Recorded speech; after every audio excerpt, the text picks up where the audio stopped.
जी सभी साथियों का हार्दिक स्वागत एवं अभिनंदन वंदन।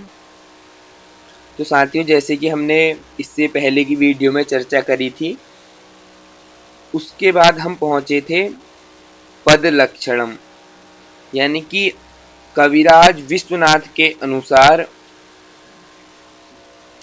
पद का लक्षण क्या है, इस विषय पर हम विवेचन करने वाले थे।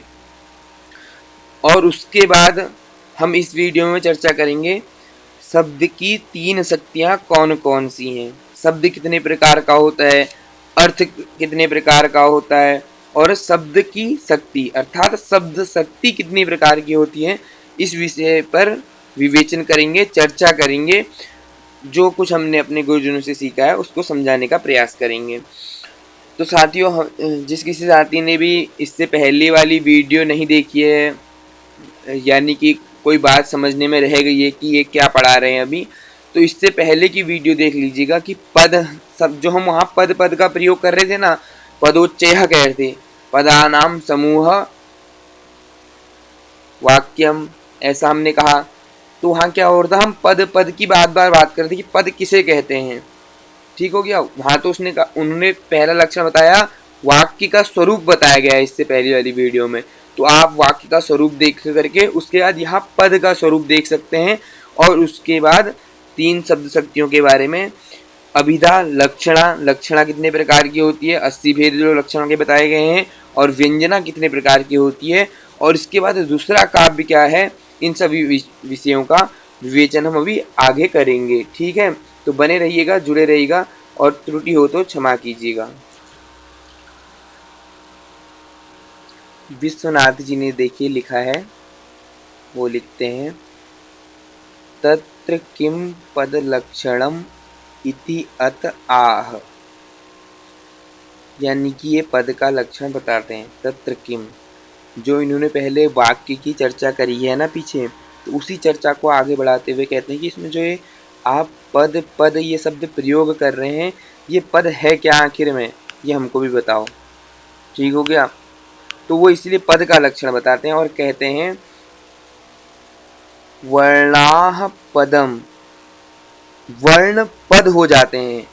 पद को पद देखो, वर्णाह पदम प्रयोगारः अनन्वित एकार्थ बोधकाः। थोड़ा यहाँ पे मिस्टेक हो गई थी, ध्यान क्षमा कीजिएगा। देखिए, वर्णाह पदम, वर्ण बहुत सारे वर्ण, पद कब हो जाते हैं, तो वो कह रहे हैं कि प्रयोग अर्हाः, अर्थात प्रयोग योग्याः, जब वो प्रयोग के योग्य हो जाते हैं तो वर्ण क्या होते हैं, पद कहलाते हैं। ऐसी कंडीशन हमारे वैयाकरणिकों ने दी। उन्होंने क्या कहा, सुप्तिगंतम पदम। तो वही बात यहाँ पे कहना चाह रहे हैं, प्रयोग अर्हा अर्थात प्रयोग योग्याः, सुप्तिंग विभक्ति से युक्त हो गए हैं। प्रयोग अर्हा, वर्ण पद के योग्य हो जाते हैं अथवा पद हो जाते हैं। कब हो जाते हैं, जब वो क्या हो जाते हैं, प्रयोग के योग्य हो जाते हैं, अर्थात उसमें सुप तिंग विभक्तियां लग जाती हैं। फिर उन्होंने ये साहित्यिक बात कही, इनने अपनी दृष्टि से बात कही, कहा अनन्वित, और उसके साथ क्या होते हैं, प्रयोग के योग्य हो जाते हैं। कब, जब वो क्या हो, अनन्वित हो और एकार्थ बोधक हो। अनन्वित, अब देखिए हमको यदि हम साहित्य शास्त्र पढ़ रहे हैं तो हमको 2 शब्दों के बारे में जरूर पता होना चाहिए। एक है अनन्वित, अनन्वित, और दूसरा हमने कहा अन्वित। इन दोनों को समझने का प्रयास करेंगे। ठीक हो गया। अनन्वित, यदि हम अनन्वित की बात करते हैं तो अनन्वित किसे कहते हैं, अनन्वित अर्थात जो अन्वित ना हो, यानी कि जो क्रमबद्ध ना हो, जो अन्वित ना हो तो वो अनन्वित हो गया।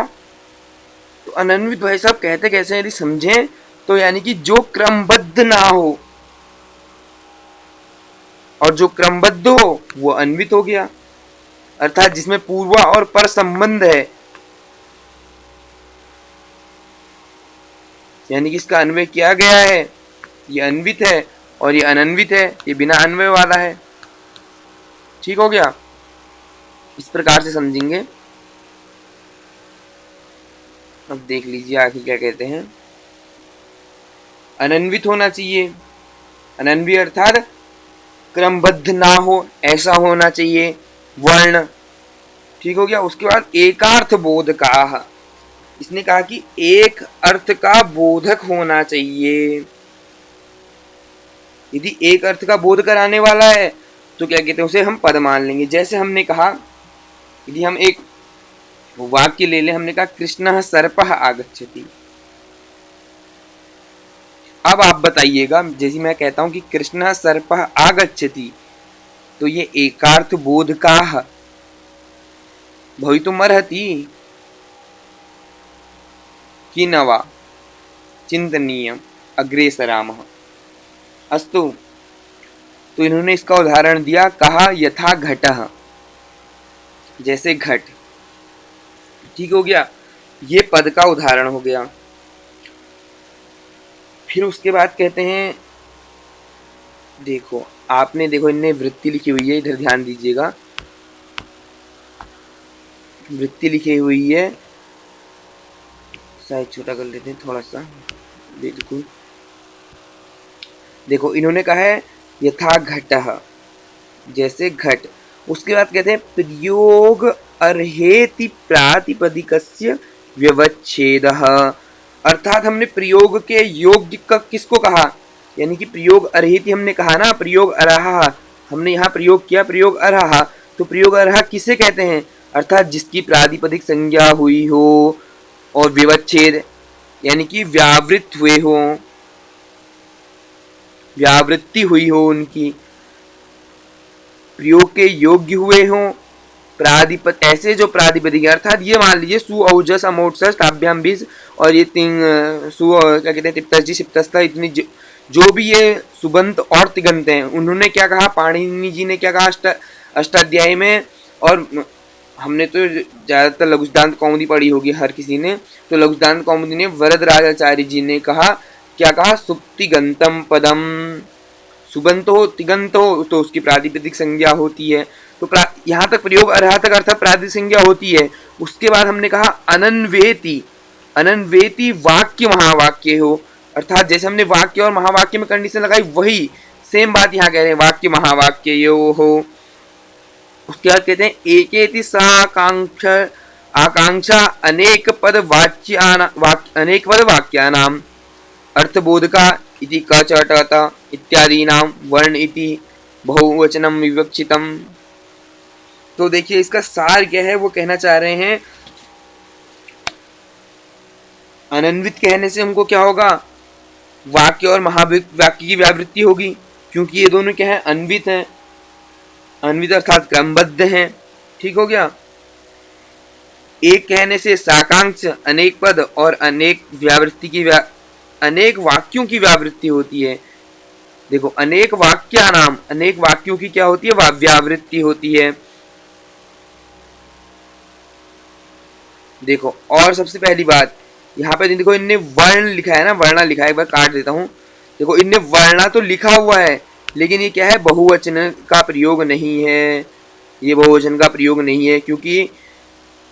क्यों नहीं है, क्योंकि एक वर्ण वाले और दो वर्ण वाले भी पद होते हैं, क्योंकि एक वर्ण वाले और दो वर्ण वाले पद होते हैं। जैसे कि आपने देखा घटः, यथा घटः, ये दो वर्ण का ही पद है। ठीक हो गया। तो आगे चलते हैं, इतना ये पद का लक्षण है कविराज विश्वनाथ जी के अनुसार।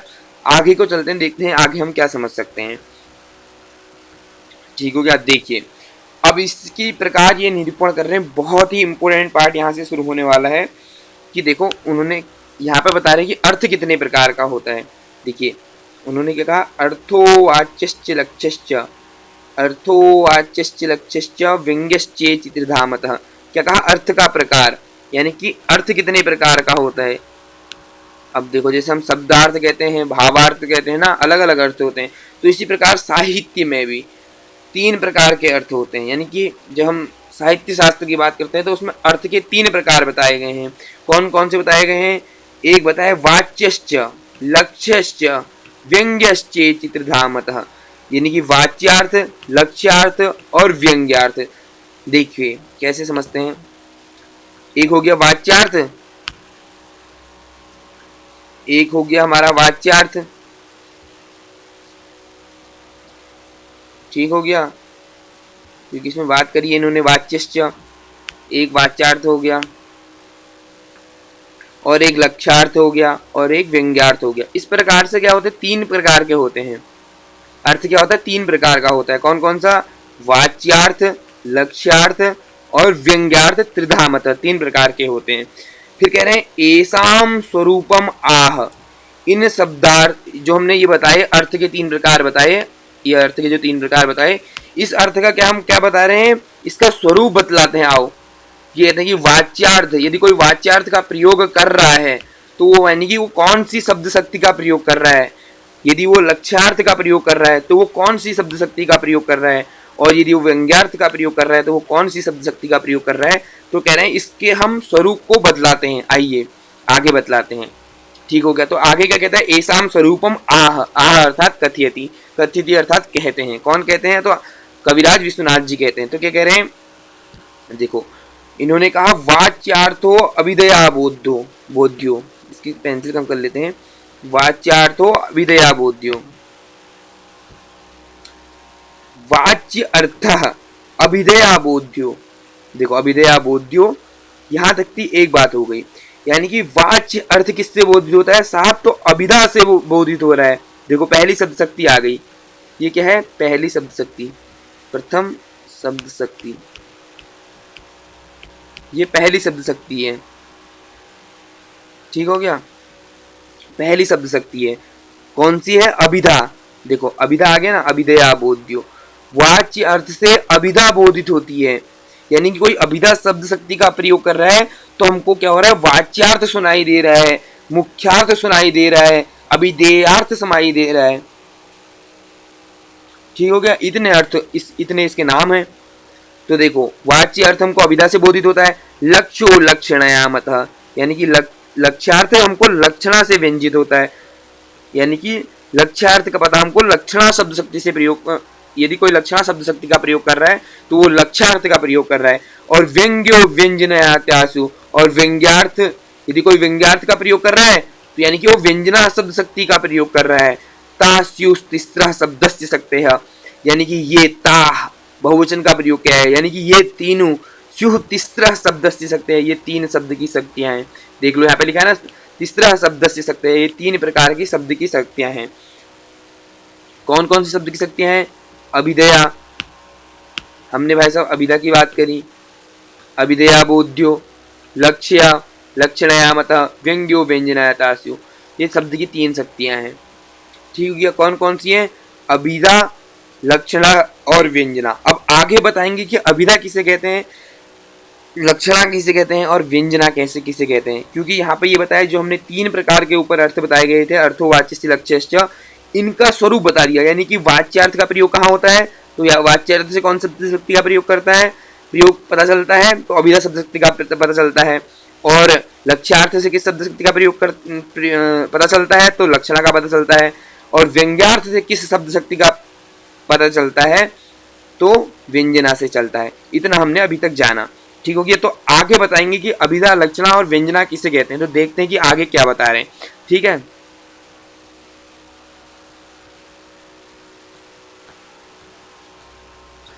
अब देखो पहली शब्द शक्ति यानी कि अभिधा, अभिधा का बता रहे हैं कि अभिधा हम किसे कहते हैं, पहली प्रथम शब्द शक्ति है भाई साहब। देख लीजिए कहीं भी नेट जीआरएफ लेकर के कहीं भी आप देखते होंगे, बहुत जगह देखते होंगे कि अभिधा, ये जो शब्द शक्ति है ना, कहीं से प्रश्न आए ना आए साहित्य में, यदि कोई योग्य है, योग्य वहाँ पे चयन करता बैठा हुआ है, तो वो बिल्कुल, यदि आपसे साहित्य शास्त्र की बात कर रहा है, साहित्य से पूछ रहा है, तो वो आपसे क्या पूछेगा, शब्द शक्तियों के बारे में जरूर पूछेगा।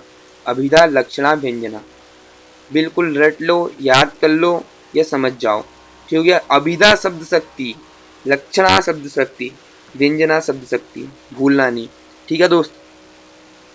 तो देखो आगे बढ़ते हैं। हमने कहा अभिधा शब्द शक्ति, तो यहाँ पे अभिधा शब्द शक्ति का लक्षण बताते हैं। लक्षण क्या करते हैं?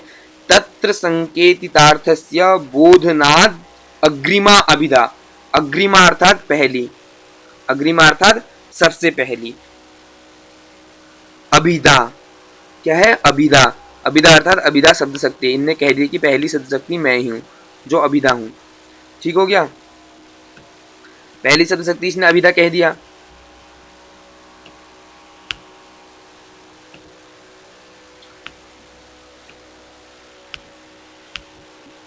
तो देखो उन्होंने कहा तत्र संकेतित अर्थस्य बोधनात् अग्रिमा अभिधा।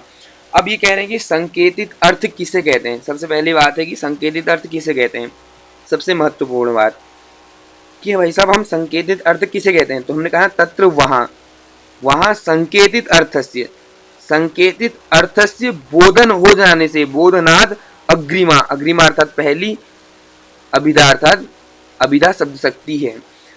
संकेतित अर्थ हम किसे कहते हैं तो इसको आगे ये बताते हैं। देखो अपने शब्दों में बताते हैं। कविराज विश्वनाथ की हम पहले वाणी में सुन लेते हैं, क्योंकि उनसे ऊपर तो मुझे नहीं लगता है कि अभी मेरा साहस है या फिर किसी का आसपास जितना भी ये वातावरण है वो कविराज विश्वनाथ जी के बारे में उनसे ऊपर बोल दे, ये किसी का साहस नहीं है अभी तक। तो पहले विश्वनाथ जी ने जो बात समझाई है उसको समझ लेते हैं और फिर अपने ढंग से समझने का, समझाने का प्रयास करेंगे। ठीक हो गया? तो देखते हैं आगे कविराज विश्वनाथ जी क्या कहते हैं। तो देखो उन्होंने संकेतक ग्रह किसे कहते हैं ये बताए। उन्होंने क्या कहा? ऊपर कहा था तत्र संकेतितार्थस्य बोधनाद ग्रीमाविदा, यानी कि वहां संकेतित अर्थ के बोधनाद, बोध हो जाने से, अग्रिमा अर्थात पहली, अभिधा अर्थात शब्द शक्ति है। तो इसके उपाय बता रहे हैं कि ये कैसे बैठेगी, संकेतित अर्थ किसे कहते हैं ये बता रहे हैं। तो आगे देखते हैं संकेतित अर्थ किसे कहते हैं। तो उन्होंने कहा उत्तम वृद्धेन, देखो यहां से देखिएगा, उत्तम वृद्धेन यानी कि उत्तम वृद्ध के द्वारा मध्यम वृद्धम उद्देश्य, यानी कि बीच वाले वृद्ध आदमी को उपदेश दिया गया। यानी कि ये समझ लीजिए दादाजी के द्वारा पिताजी को उपदेश दिया गया। क्या उपदेश दिया गया? गाम आने, गाय को लेकर के आओ, गाम आने। जब उसने देखा कि मेरे दादाजी ने, अब देखो सबसे मेन बात इसमें तुमको बताई नहीं, क्या नहीं बताई, यानी कि उत्तम वृद्धेन मध्यम वृद्धम उद्देश्य, ये जो बात चल रही है इसको देखने वाला कौन है, यानी कि ये संकेतित अर्थ का बोध करने वाला कौन है। तो वो कह रहे हैं कि एक क्या है, अबोध बालक है। देखो इसमें लिखा है ना शासनादिमत पिंडानयनम अर्थ। ठीक हो गया? ये तो गाय के बारे में कहा गया है, लेकिन एक क्या है, अबोध बालक है। यानी ये समझ लो कि ये कोई बालक का नया नया जन्म हुआ है। स बालक अबोध अस्ति, बुद्धि परिपक्वता अत्यधिकम नास्ति, तर्हि स बालक पश्यति ये मम वृद्ध पितामह सन्ति ते पितामहेन कथयन्ति गाम आने। यानी कि वो बालक देखता है, यानी कि समझ लीजिए कोई अबोध बालक है, यानी कि नया नया जन्म हुआ बालक है, वो देखता है कि उसके पिताजी के पिताजी उसके पिताजी से कह रहे हैं, क्या कह रहे हैं, गाम आने, गाय को ले आओ। वो बालक देख रहा है, वो बालक देख रहा है कि मेरे दादाजी ने कहा कि गाम आना है, तो मेरे क्या कहते हैं पिताजी गाय को ले गए, यानी कि ये शासनादिमत पिंड को ले गए, ये पिंड को ले गए और वहां गाम आने कहा। और उसके बाद कहा कि गाम बधाना, गाय को बांध दो। तो उसके पिताजी ने ऐसे वाली क्रिया की, बांधने वाली क्रिया की। वो अबोध बालक देख रहा है कि मेरे पिताजी ने ये क्रिया करी और मेरे दादाजी ने ये बोला। तो उसके बाद अगली बार जब उसके दादाजी ने कहा अश्वम आने, अश्वम बधाना, अश्व को बांध दो, तो उस बालक ने देखा कि पहले अश्व कहा, जो ये अब अश्व कहा, तो अश्व माने यह है, गाम माने यह है, और आने अर्थात ये वाली क्रिया होती है, बधान वाली ये वाली क्रिया होती है। वो बालक क्या हो रहा है, वो अबोध था, लेकिन उसको उपाय किससे मिला, संकेतक ग्रह के माध्यम से। उसको किसी ने नहीं बताया। तो देखो यदि आप देखते होंगे कि हमारे जो रिश्ते परिवार में यदि कोई मेहमान आते हैं तो वो क्या करते हैं, जो नए नए बच्चे होते हैं तो उनको कोई टॉफ़ी देते हैं या कोई उनके लिए चीज़ लेके आते हैं। तो अगली बार जो चीज़, जब वो बच्चा दुकान में जाता है, जो अबोध होता है, बोल नहीं सकता है मुंह से, तो वो अगली बार दुकान में जा करके वही चीज़ चूज़ करता है जो उसके मेहमान लेके आए होते हैं, अर्थात वो जो चीज़ उसने खाई होती है, जिसका उसको पता होता है कि ये चीज़ सही है, ये चीज़, इसका स्वाद ऐसा है, इसका स्वाद ऐसा है। तो उसको कोई बताता नहीं कि वो दुकान में जाके ये वाली चीज़ दो, ये वाली चीज़ मेरे को लेनी है। तो वो ये सब किसके उससे समझता है, संकेतक ग्रह के माध्यम से समझता है। ये मैं नहीं कह रहा हूँ, ये क्या कह रहे हैं, विश्वनाथ जी कह रहे हैं। तो देखो उन्होंने क्या कहा, उनकी पंक्तियों को समझ लेते हैं। उन्होंने कहा उत्तम वृद्धेन मध्यम वृद्धम उद्देश्य। देखो उत्तम वृद्ध के द्वारा अर्थात दादाजी के द्वारा, मध्यम वृद्धम उद्देश्य यानी कि पिताजी को उद्देश्य दिया गया। क्या दिया गया, गाम आने, गाय को ले आओ।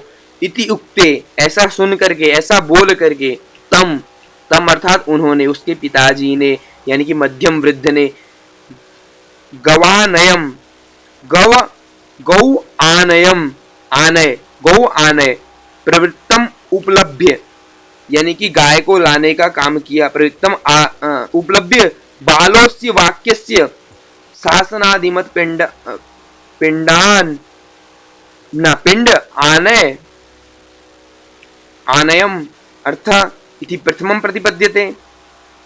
अनंतरम च गांबधान यानी गाय को बात तो कह दिया उसने, वो बालक देख रहा है, जो मैं बात बता रहा था वही बात इसमें लिखी है। देखो गांव बधाना, गाय को बात दो कहा उसके दादाजी ने। फिर कहा अश्वमान है, अश्व को ले आओ इत्यादि। उद्वाप और उवाप, देखो देखो यहाँ पे समझने वाली बात है। क्या कहा है, एक बार दोबारा देख लेंगे, ये बात समझ में है। देखो ये आपसे पूछा भी जा सकता है कि इति आदौ, इति आदौ,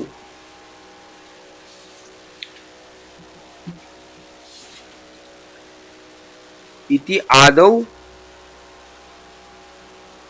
अवाप उद्वापाभ्याम, अवाप और उद्वापाभ्याम गो शब्दस्य शासनादिमानम, शासनादिमान अर्थ। तो ये उद्वाप, अवाप और उद्वाप क्या है, इन दोनों को समझने का प्रयास करेंगे।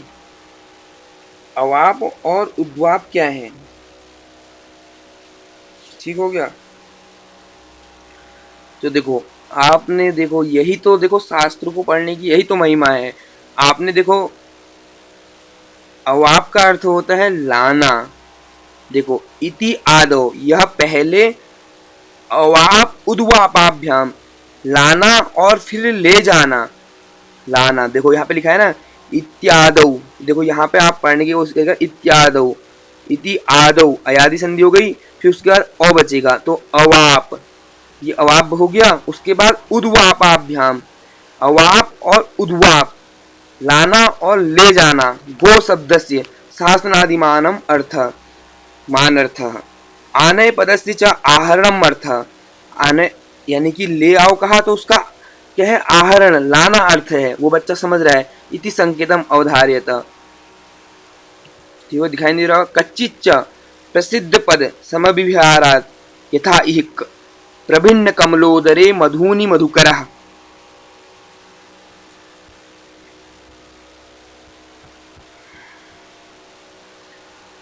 बस ये इसका उदाहरण दे दिया इनने।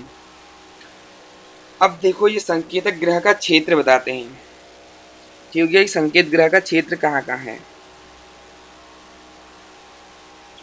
तो इन्होंने कहा संकेत का ग्रहण हम करते कैसे, जो आप संकेत की बात कर रहे हैं तो उसका हम ग्रहण करते कैसे हैं। तो कहते हैं संकेतो गृह्यते जातो गुण द्रव्य क्रियासु च, संकेतो गृह्यते जातो गुण द्रव्य क्रियासु च, इसका ग्रहण हो जाता है। संकेतो गृह्यते, संकेत का ग्रहण हो जाता है, कैसे हो जाता है, तो कह रहे हैं जातो गुण द्रव्य क्रियासु च, जातो गुण द्रव्य क्रियासु च, जाति गुण द्रव्य और क्रिया, इनसे क्या हो जाता है, संकेत का ग्रहण हो जाता है।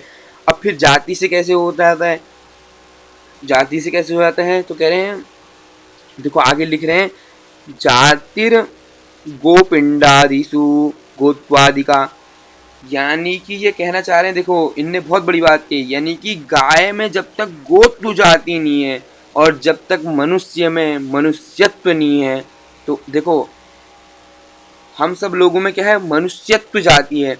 अर्थात जैसे हम कह देंगे कि ये मनुष्य मर गया, फलाना मनुष्य मर गया, यानी कि ये मनुष्य मर गया, भैया मनुष्य तभी तो सबके नाम रखे गए ना, अलग अलग जाति है सबकी। देखो मनुष्यत्व मेन जाति क्या है, मनुष्य में मनुष्यत्व का होना चाहिए, लेकिन मनुष्य में जाति आजकल क्या मान लेते हैं, आप लोग जानते ही हैं। ठीक हो गया, मनुष्य में मनुष्यत्व जाति होनी चाहिए, और गाय में क्या होनी चाहिए, गोत्व जाति। जैसे गाय में गोत्व जाति होती है, मनुष्य में मनुष्यत्व जाति होती है। तो उस प्रकार से ये जाति जाति है, इससे क्या हो जाता है, ग्रहण होता है। गुणों विशेषाधान हेतु सिद्धो वस्तु धर्म शुक्ला ही। एक बार रुको, मैं इसको देख लेता हूँ।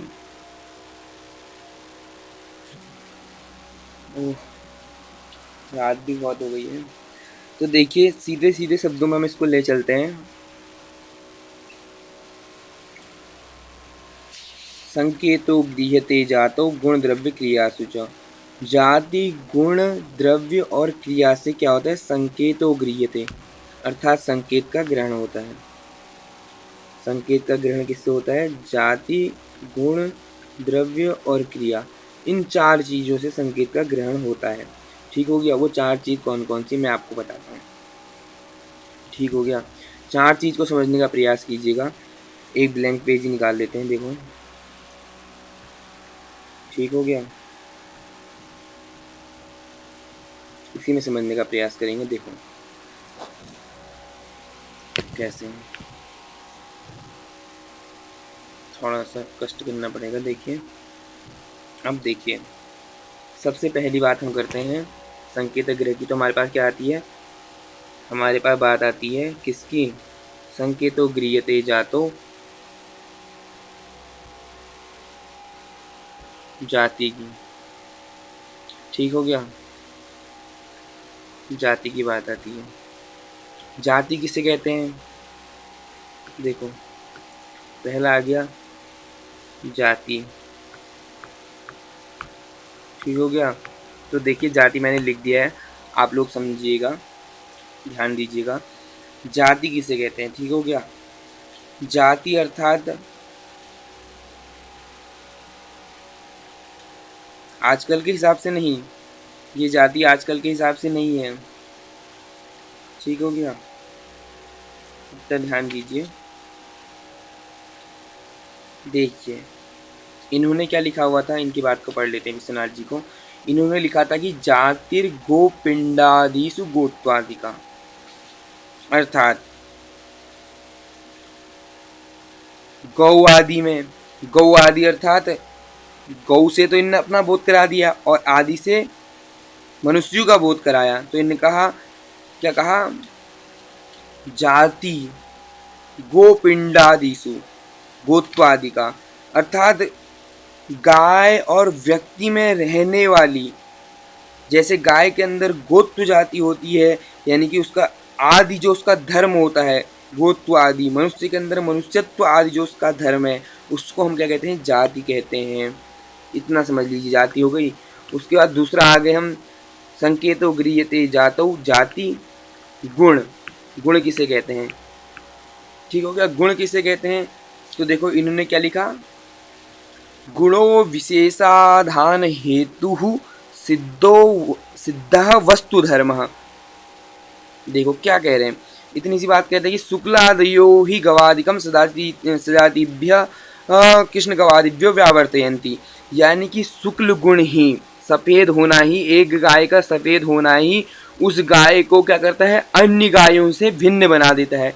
एक गाय का सफ़ेद होना भी क्या है, अन्य काली गायों से क्या कर देता है, उसको भिन्न बना देता है। तो इसीलिए उन्होंने कहा कि शुक्ल आदय ही गवादिकम, गाय आदियों को सजाति तीभ्य कृष्ण गवादिभ्यो व्यावर्तयन्ति।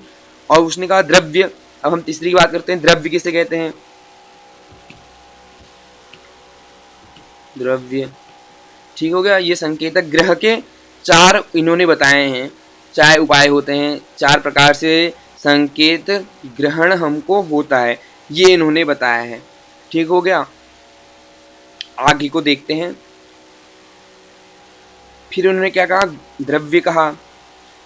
तो द्रव्य, द्रव्य शब्दा एक व्यक्तिवाचिनो हरिहर डित्थ डवित्थादयः, यानी कि व्यक्ति के द्वारा बोले गए हरिहर, डित्थ, डवित्त इत्यादि दो द्रव्यवाचक शब्द हैं, सब द्रव्य हो गए।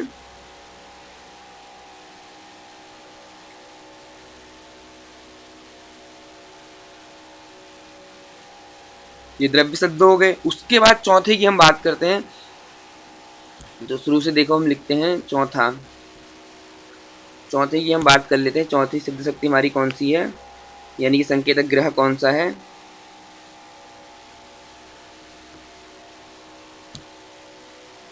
संकेतक ग्रह, संकेतक गृहीत या तो गुण द्रव्य क्रिया सूचक, क्रिया, क्रिया। अभी मैं क्या कर रहा हूँ, बोलने की क्रिया कर रहा हूँ, आप क्या कर रहे हो, सुनने की क्रिया कर रहे हो। ठीक हो गया। और इसमें उदाहरण क्या दिया हुआ है, क्रिया साध्य रूपा वस्तु धर्मा पाकादया,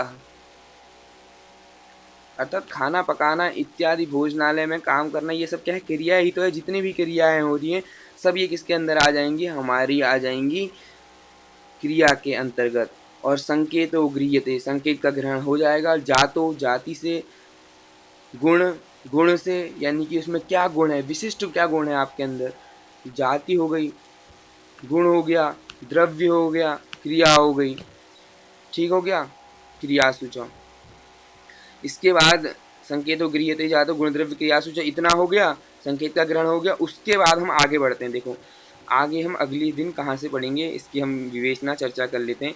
इतना ही आज रखते हैं क्योंकि समय भी हो गया, आधा घंटा हो गया करीब। ठीक हो गया, आज की वीडियो के लिए इतना ही रखते हैं। और आगे हम कहाँ से पढ़ेंगे, आगे हम लक्षणाशक्ति को पढ़ेंगे। वाह। और मैं एक बात और बता देना चाहता हूँ, जितना भी आप ये पढ़ रहे हैं ना अभी तक, ये सब हमारा किसके अनुसार है, ये सब हमारा विश्वनाथ जी के अनुसार है। क्योंकि भैया हम विश्वनाथ जी की बात करते हैं अभी, बस बिल्कुल। क्योंकि भैया साहित्य से हमने अभी शास्त्र किया हुआ है। तो बने रहिए साथियों, आप जुड़े रहिए इसी प्रकार से बिल्कुल, और अपना समर्थन देते रहिएगा, जहाँ पे गलती होती है बताते रहिएगा बिल्कुल। ठीक हो गया। और आगे हम व्याकरण की भी चर्चा कर देंगे कि व्याकरण में भी बताएंगे कि व्याकरण में कितनी प्रकार की संकेतक ग्रह के उपाय कितने बताए गए, वहाँ शायद 8 या 10 बताए गए हैं, अभी ध्यान नहीं है। तो बिल्कुल बने रहिएगा, जुड़े रहिएगा साथियों। इसी के प्रकार, इसी के साथ ही सभी साथियों को मंगलमय दुआ करते हुए आप सभी के लिए रखते हैं अभी। धन्यवाद, बने रहिएगा, जुड़े रहिएगा। अच्छा लगे तो लाइक और शेयर जरूर कर दीजिएगा। बिल्कुल अगली बार हम पढ़ेंगे, अगली वीडियो में हम लक्षणा से चर्चा करेंगे बिल्कुल। ठीक है, तो बने रहिएगा साथियों, सभी का धन्यवाद, जुड़े रहिए।